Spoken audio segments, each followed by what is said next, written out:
يتخذ ولدا ولم يكن له شريك في الملك ولم يكن له ولي من الذل وكبره تكبيرا. أما بعد فأعوذ بالله من الشيطان الرجيم. بسم الله الرحمن الرحيم. ألم تر إلى الذين أوتوا نصيبا من الكتاب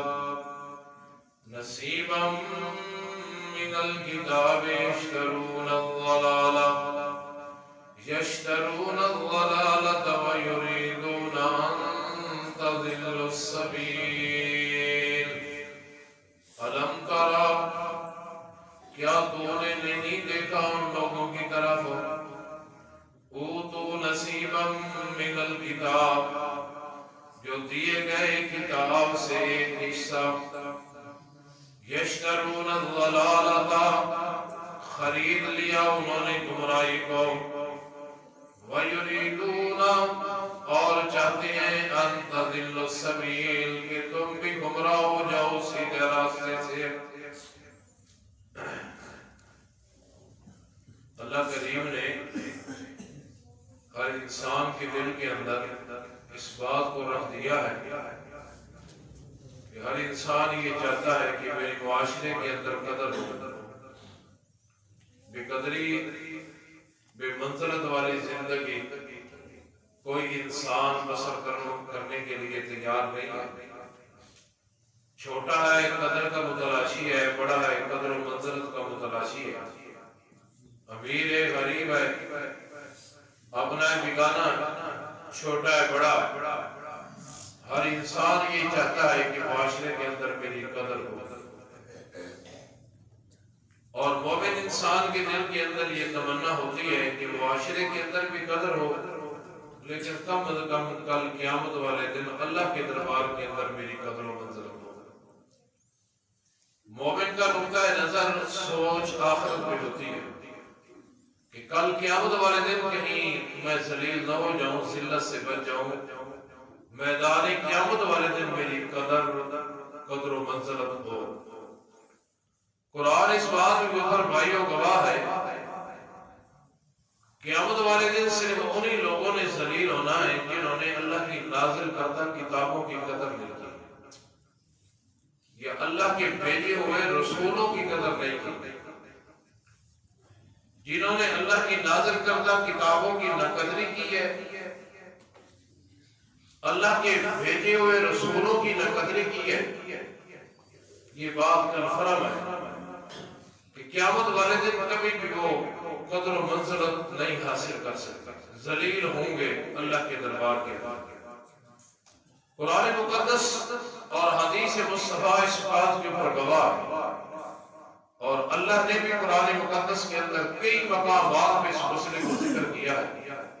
اور امام الانبیاء جناب محمد رسول اللہ صلی اللہ علیہ وسلم نے بھی اس مسئلے کو ذکر کیا ہے کہ قیامت والے دن اللہ کے دربار کے اندر وہ لوگ قدر کے مستحق ہوں گے جن لوگوں کی دلوں کے اندر اللہ کی نازل کردہ کتاب کی قدر ہوگی یا اللہ کے بھیجے ہوئے رسولوں کی قدر ہوگی.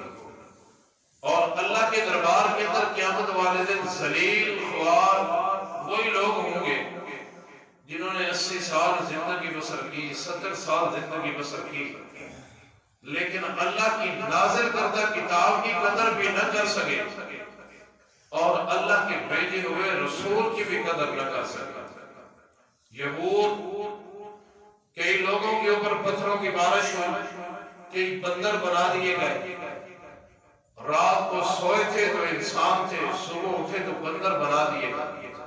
ان کی تاریخ کا مطالعہ کیجئے، غور کیجئے، فکر کیجئے، تو جب ان کی زندگی کا انسان مطالعہ کرتا ہے یہی بات سامنے آتی ہے یا انہوں نے اللہ کی کتاب کی قدر نہیں کی یا اللہ کے بھیجے ہوئے رسولوں کی قدر نہیں کی. اور یہ بات بھی یاد رکھیے گا، مجھے معاف کر دیجئے گا، جو مسلمانوں نے قرآن کا حال کیا ہے یہ یہودیوں سے چند قدم آگے نظر آتے ہیں۔ اگر اللہ کریم نے آج کا مسلمان جو ذلیل و خوار ہو رہا ہے ہر میدان کے اندر، اس کی وجہ بھی یہی ہے کہ اس نے اللہ کی قرآن کی قدر نہیں کی۔ قدر یہ نہیں ہے کہ اچھا غلاف چڑھا دینا، قرآن کی قدر یہ نہیں ہے کہ اونچی جگہ پہ رکھ دینا، اللہ کے نازل کردہ قرآن کی یہ قدر نہیں ہے کہ جانور بیمار ہو جائے اور اس کو قرآن کے نیچے سے گزار دینا، قرآن کی یہ قدر نہیں ہے کہ بیمار ہو جائے تو مولوی صاحب سے پیر صاحب سے قرآن کا تعویذ لکھا کے گلے کے اندر لٹکا دینا۔ اگر یہود و نصارہ ذلیل ہوئے تو اللہ کی کتاب کی ناقدری کرنے کی وجہ سے، اور مسلمان آج ذلیل ہو رہا ہے تو اللہ کی کتاب کی ناقدری کرنے کی وجہ سے۔ مسلمان کے عقائد اللہ کے قرآن کے خلاف، مسلمان کے اعمال اللہ کی نازل کردہ کتاب کے خلاف۔ اور آپ اندازہ لگائیں، آپ کے گھر کے اندر ایک بچہ پیدا ہوتا ہے، تھوڑی سی ہوش سنبھالتا ہے، آپ اس کو سکول کے اندر داخل کراتے ہیں، سکول کے اندر داخل کرانے کے بعد صبح سے لے کر 1 بجے تک 2 بجے تک وہ سکول پڑھتا ہے۔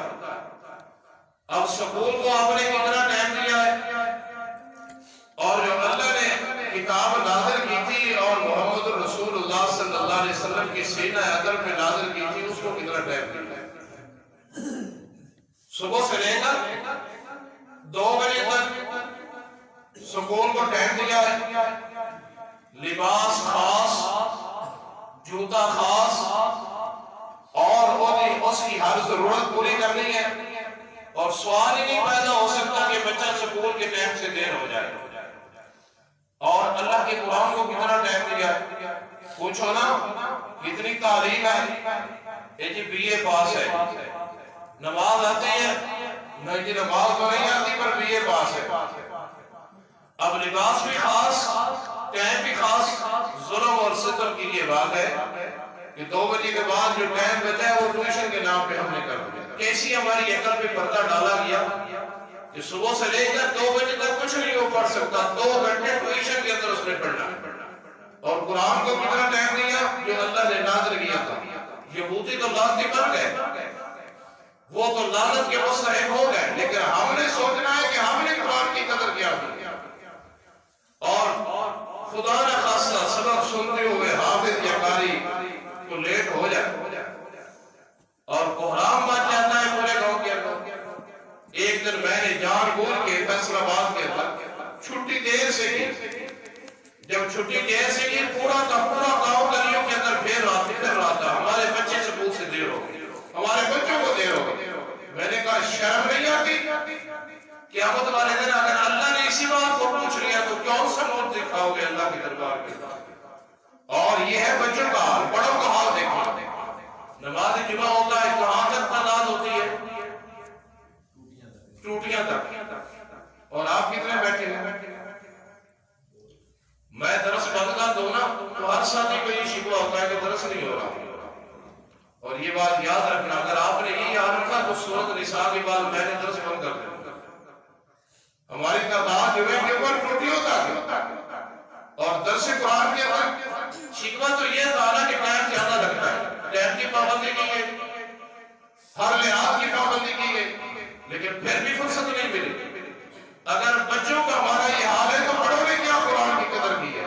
اس لیے امام الانبیاء جناب محمد صلی اللہ علیہ وسلم نے فرمایا یہ جو قرآن ہے نا، قرآن یہ اللہ کی طرف سے لٹکائی ہوئی رسی ہے، اور ایک سرا اللہ نے بے ید اللہ اپنے ہاتھ کے اندر رکھا ہے، اور ایک رسی کا سرا اللہ نے آپ کے پاس لٹکایا ہے کہ آپ کے پاس اللہ کی وحی کا، اللہ کے قرآن کا ایک سرا ہے، اور قیامت کے قریب اللہ اس رسی کو اپنی طرف کھینچ لے گا۔ ایک انسان سوچے گا کہ میں قرآن مقدس کی گھر کے اندر تلاوت کروں، وہ وقت آنے والا ہے، قرآن کھولے گا، قرآن کے حرف نہیں ہوں گے، خالی کاغذ پڑے ہوں گے، دوڑے گا مسجد کے اندر اور جا کے مسجد کی الماریوں کے اندر دیکھے گا تو قرآن کے ارواح نہیں ہوں گے، خالی کاغذ پڑے ہوں گے. اپنے دل کے اندر غور کرے گا کیا قرآن کا مجھے کوئی حصہ یاد ہے؟ نہیں. اللہ قرآن کو ان کاغذوں سے بھی نکال لیں گے اور نقدر لوگوں کے دلوں سے بھی نکال لیں گے قرآن کو. میرے اور آپ کے محبوب پیغمبر جناب محمد صلی اللہ علیہ وسلم نے فرمایا لا یبقى فی الارض منہ آیہ، لا یبقى فی الارض منہ آیہ، ایک عین بھی اللہ کے قرآن کی باقی دنیا کے اندر نہیں رہے گی. اللہ اس قرآن کو اپنی طرف اٹھا لے گی جب قرآن کی قدر ختم ہو جائے گی، جب قرآن کو پڑھنا لوگ چھوڑ دیں گے، سمجھنا چھوڑ دیں گے، اس وقت اس قرآن کو اللہ اپنی طرف اٹھا لیں گے. اور نقدر لوگوں کا حال قیامت والے دن کیا ہوگا؟ انہوں نے قرآن کی نقدر کی، اللہ کی کتاب کی نقدر کی. قرآن مقدس کا ایک حوالہ دیکھنا، یہ میرے سامنے صفحہ نمبر 299.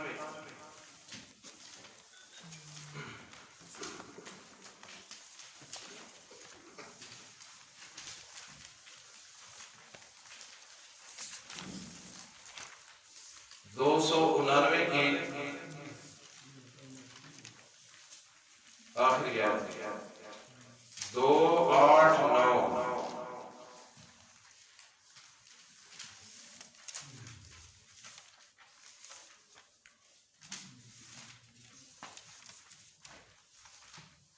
مل گئی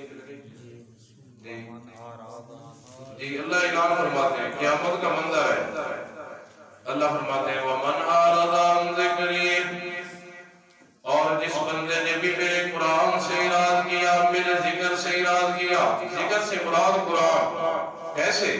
دوسرے مقام میں فرمایا إِنَّا نَحْنُ نَزَّلْنَا الذِّكْرَ وَإِنَّا لَهُ لَحَافِظُونَ، ہم نے اس ذکر قرآن کو نازل کیا اور اس کی حفاظت کرنے والے بھی ہم خود ہیں. ذکر سے مراد اللہ کا قرآن.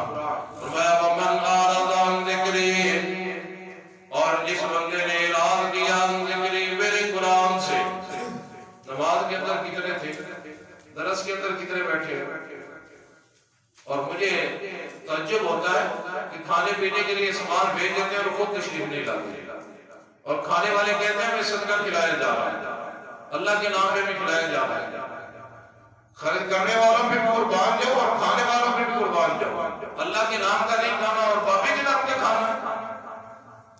وَمَنْ أَعْرَضَ عَنْ ذِكْرِي، اور جو کوئی اعراض کرے گا عن ذکری، میرے قرآن سے، دنیا کے اندر کیا عذاب آئے گا؟ فَإِنَّ لَهُ مَعِيشَةً ضَنْكًا، ہم اس کی گزران زندگی کو تنگ کر دیں گے.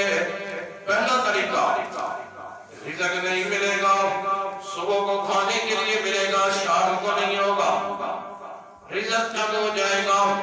دوسرا معنی رزق کی فراوانی ہوگی لیکن اللہ دل سے چین اور سکون کو ختم کر دیں گے.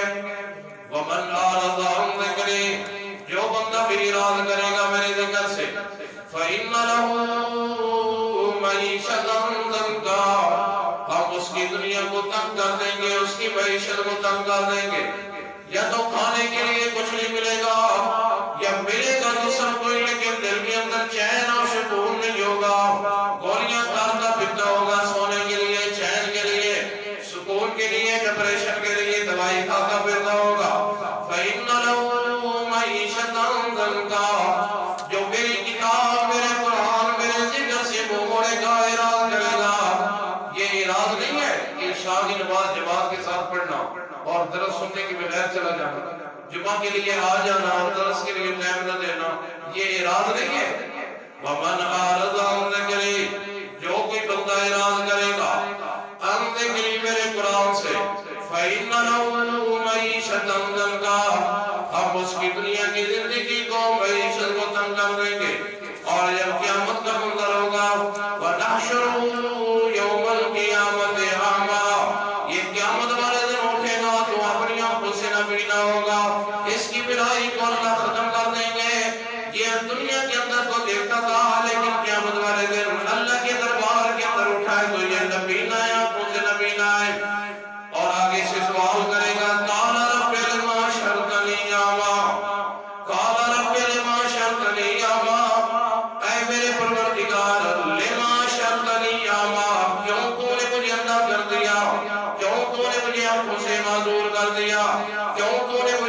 آئینہ کھڑا کر دیا.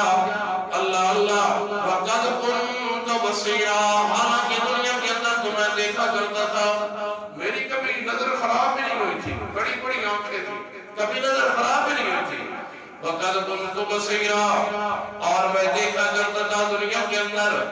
اللہ کی طرف سے اعلان ہوگا تعالیٰ, اللہ تعالیٰ اعلان فرمان کے كَذَلِكَ أَتَتْكَ آيَاتُنَا كَذَلِكَ أَتَتْكَ آيَاتُنَا, کیا تیرے پاس میری آیات نہیں آئی تھی, میرا قرآن نہیں آیا تھا, تیری مسجد کے اندر درس قرآن نہیں ہوتا تھا, میرا قرآن تیرے پاس نہیں آیا تھا.